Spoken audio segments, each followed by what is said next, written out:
আসসালামু আলাইকুম প্রিয় এইচএসসি 2026 সালের পরীক্ষার্থীরা, সামনে টেস্ট পরীক্ষা কয়েকদিন পরেই, এবং এই টেস্ট পরীক্ষাকে কেন্দ্র করে শিক্ষার্থীরা প্রচুর পরিমাণে টেনশনে আছে যে এই অল্প সময়ে কি পড়বো, কোনগুলো পড়বো, সিলেবাস কি কমপ্লিট করতে পারবো কিনা। আমার মনে হয় যারা আমাদের এই ভিডিওর আগের দুইটা ভিডিও দেখেছো, অর্থাৎ বাংলা প্রথম পত্র গদ্যাংশ নিয়ে, পরবর্তী ভিডিও বাংলা প্রথম পত্র পদ্যাংশ নিয়ে, আজকের ভিডিও হচ্ছে বাংলা প্রথম পত্রের নাটক এবং উপন্যাস নিয়ে, ঠিক আছে।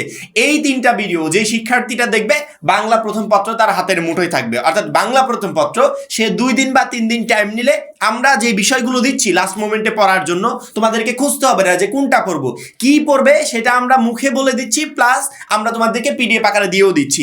এইগুলো কমপ্লিট করে যদি কোনো শিক্ষার্থী পরীক্ষার হলে যেতে পারে, আপাতত বাংলা প্রথম পত্রে যে এ প্লাসটা নিশ্চিত থাকবে, এই গ্যারান্টি আমি তোমাদেরকে দিতে পারি। মাত্র 310 টাকায় যারা এখনো আমাদের এইচএসসি 26 টার্গেট প্লাস কোর্সে যুক্ত হওয়া নাই, খুবই দ্রুত করো, কারণ কি একটাই মাত্র কোর্সে তুমি সকল সাবজেক্টের একদম শর্টকাট সাজেশন পাবে পিডিএফ আকারে, সেই সাথে বিগত বছরগুলোর বোর্ডের এমসিকিউ পাবে উত্তর সহ পিডিএফ আকারে, প্রত্যেকটা চ্যাপ্টার অ্যানালাইসিস করা সকল সাবজেক্ট সকল গ্রুপের জ্ঞানমূলক এবং অনুধাবনমূলক প্রশ্নোত্তর পাবে পিডিএফ আকারে, এছাড়া লিখিত অংশে শর্টকাট টেকনিক, গ্রামার অংশে শর্টকাট টেকনিক, পড়াশোনার রুটিন, এ প্লাস গাইডলাইন, এভরিথিং থাকবে এই একটা মাত্র কোর্সে। এই টোটাল বিষয়গুলো আমরা একটা প্যাকেজ আকারে তোমাদেরকে রেডি করে দিচ্ছি, যেই প্যাকেজের মূল্য মাত্র 310 টাকা। যারা এখনো কোর্সে যুক্ত হন, স্ক্রিনে যে নাম্বারটা দেখতে পাচ্ছ এই নাম্বারে 310 টাকা কোর্স ফি পাঠিয়ে এই নাম্বারে হোয়াটসঅ্যাপে আমাকে জানাবে ব্যাক কোর্স ফি পাঠিয়েছি, সাথে সাথে তোমাকে গ্রুপে যুক্ত করে নিব, তখন থেকে তোমার এই প্লাস প্রস্তুতি শুরু হয়ে যাবে। এইভাবে শুধুমাত্র বাংলা প্রথম না, আমাদের অল সাবজেক্টের part by part video upload হবে। সাজেশন তো দিয়ে দিয়েছি, শিক্ষার্থীরা বুঝতে পারছিল না, অনেক প্রশ্ন করছিল, এখন পার্ট বাই পার্ট গদ্যাংশ একবারে টোটালি এতটাই সহজ করে উপস্থাপন করেছি যে ওই ভিডিওটা দেখলে,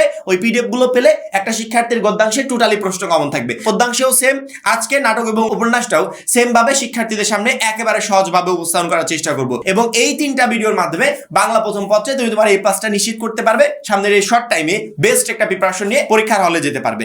নাটক এবং উপন্যাসের কি পড়লে বা কোনগুলো পড়লে বা কিভাবে পড়লে অল্প সময়ে ভালো একটা প্রিপারেশন নিতে পারবো, এবং এই প্রিপারেশনে আমি পরীক্ষার হলে নাটক এবং উপন্যাস থেকে যে প্রশ্নগুলো আসবে সেগুলোর সহজে অ্যান্সার করতে পারবো। তোমরা প্রত্যেকেই জানো যে আমাদের এইবার প্রায় 19 সালের পর প্রথমবার ফুল সিলেবাসে পুরো নম্বরে আমাদেরকে পরীক্ষা দিতে হচ্ছে, অর্থাৎ এতগুলো বছর পর এইচএসসি 26 ব্যাচকে এসে এই সিস্টেমে পরীক্ষা দিতে হচ্ছে। যেহেতু এই সিস্টেমে পরীক্ষা দিতে হবে, টোটাল সিলেবাসটা কমপ্লিট করে, সেক্ষেত্রে একটু টেনশন থাকবে স্বাভাবিক। তবে টেনশন করলে শুধুমাত্র টেনশন বাড়বেই। টেনশনটাকে সাইডে রেখে কিভাবে শর্ট টাইমে প্রিপারেশন নিব, আমাদের ভিডিওগুলো যারা রেগুলার দেখে, আমার মনে হয় না যে তাদেরকে আবার নতুনভাবে বোঝানোর কোনো দরকার আছে। আর যারা নতুন দেখছো বা আমাদের চ্যানেলে এই প্রথমবার আসছো, আমার মনে হয় তারা এই ভিডিওটা দেখলেই একবার ক্লিয়ারলি বুঝতে পারবে। নাটক এবং উপন্যাসে টোটাল প্রশ্নগুলো যদি পরীক্ষায় আমরা কমন পেতে চাই, তাহলে দুইটা জিনিসের উপর ফোকাস দিতে হবে। এক হচ্ছে শর্টকাট প্রসেসে আমরা যে পিডিএফ গুলো দিয়েছি সেই পিডিএফ, 2 নাম্বার হচ্ছে এমসিকিউ।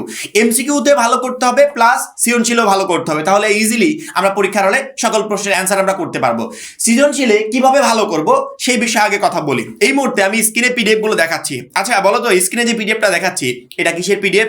এটা হচ্ছে আমাদের যে লাল সালু উপন্যাসটা আছে, সেই লাল সালু উপন্যাসের জ্ঞানমূলক প্রশ্নের পিডিএফ আমি তোমাদেরকে দিচ্ছি। অর্থাৎ কোনো শিক্ষার্থী যখন এই পিডিএফ গুলো কমপ্লিট করবে, দেখো আমি স্ক্রল করে করে দেখাচ্ছি, অনেকগুলো জ্ঞানমূলক প্রশ্ন আছে। অর্থাৎ পুরো লাল সালুটা আমরা অ্যানালাইসিস করেছি, করার পরবর্তীতে ওইখান থেকে সবচেয়ে গুরুত্বপূর্ণ 26 সালের পরীক্ষায় আসবে এমন যতগুলো প্রশ্ন হতে পারে, জ্ঞানমূলক প্রত্যেকটা প্রশ্ন একত্রিত করে আমরা একটা পিডিএফ রেডি করেছি।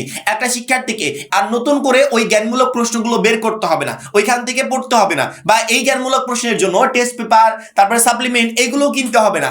আমাদের এই পিডিএফ গুলো যার হাতে থাকবে সেইখান থেকে ইনশাআল্লাহ প্রিপারেশন নিতে পারবে। এবং আমরা যে কোর্সে এই পিডিএফ গুলো দিচ্ছি, সেই কোর্সের মূল্য কত? মাত্র 310 টাকা। তুমি টেস্ট পেপার কিনতে চাও, কত টাকা তোমার খরচ হয়? 310 টাকা শুধুমাত্র এই বাংলা প্রথম পত্র না, অল সাবজেক্টের এইভাবে অ্যানালাইসিস করা সাজেশন তুমি পাচ্ছ।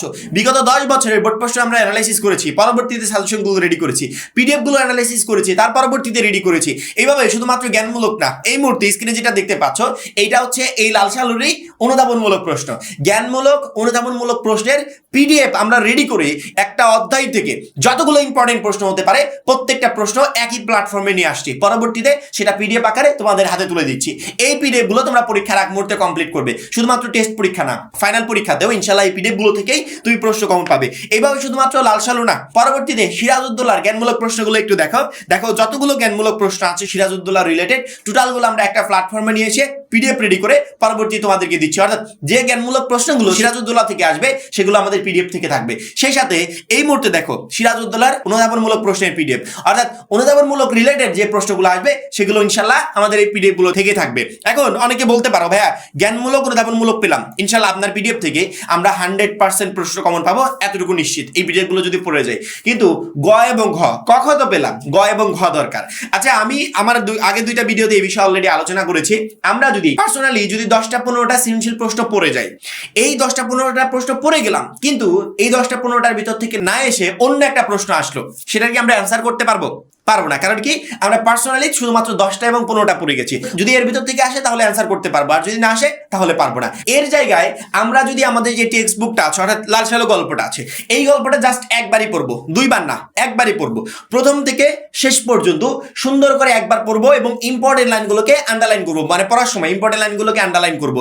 যদি আমার মাথায় গল্পটা থাকে, যে কোনো প্রশ্নের উত্তর গ এবং ঘ, বিশেষ করে গ এবং ঘ আমি করতে পারবো। ক খ আসবে না। ক খ যদি আমরা বারবার করে রিডিংও পড়ি, তারপরে পরীক্ষার হলে গিয়ে আনসার করতে পারবো না। কারণ কি, একটা অধ্যায় থেকে হিউজ পরিমাণ ক খ হতে পারে। সেক্ষেত্রে আমরা যেগুলো ইম্পর্টেন্ট সেগুলো তো পিডিএফ আকারে তোমাদের হাতে তুলেই দিচ্ছি, কিন্তু যখনই তুমি সৃজনশীল গ এবং ঘ নাম্বার প্রশ্নের অ্যান্সার করতে যাবে, ওইটার একটা উদ্দীপক থাকবে, ওই উদ্দীপকের সাথে মিল রেখে আমাদেরকে সৃজনশীল প্রশ্নের অ্যান্সার করতে হবে।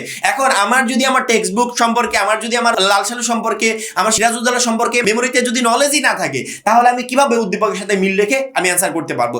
এই জন্য প্রত্যেকটা শিক্ষার্থী সিরাজউদ্দৌলা এবং লাল সালু এই দুইটা সুন্দর করে প্রথম থেকে পড়বে, ইম্পর্টেন্ট লাইনগুলোকে আন্ডারলাইন করবে। করার পরবর্তীতে একবার পড়লেই দেখবে তোমার গল্পটা মেমোরির ভিতরে ঢুকে গেছে, অর্থাৎ কোন চরিত্র কি করেছে, কোথায় কি হবে, টোটালি এভরিথিং তোমার মেমোরিতে ঢুকে যাবে। তখন তোমার সামনে যে কোনো উদ্দীপক আসুক, ওই উদ্দীপকের আলোকে এবং তোমার মেমোরিতে থাকা এই নাটক বা উপন্যাসের আলোকে সহজে তুমি প্রশ্নগুলোর অ্যান্সার করতে পারবে। সেক্ষেত্রে পার্সোনালি গ ঘয়ের জন্য 10টা 15টা না পড়ে আমরা সুন্দর করে গল্পটা পড়ে যাব, আমরা সুন্দর করে নাটকটা পড়ে যাব, আমরা সুন্দর করে উপন্যাসটা পড়ে যাব।